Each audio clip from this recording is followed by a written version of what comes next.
आपण पाहत आहात सत्याची बाजू मांडणारं हक्काचं न्यूज चॅनल M24 तास।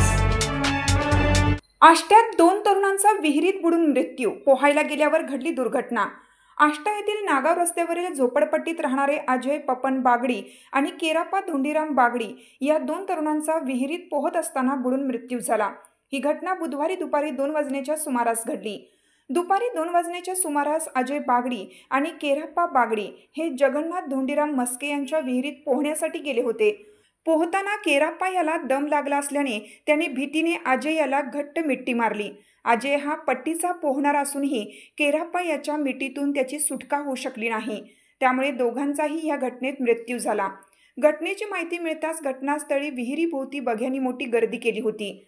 घटनास्थळी आष्टा पोलीस व स्पेशल रेस्क्यू टीम दाखल झाली व त्यांनी विहिरीतून मृतदेह बाहेर काढला।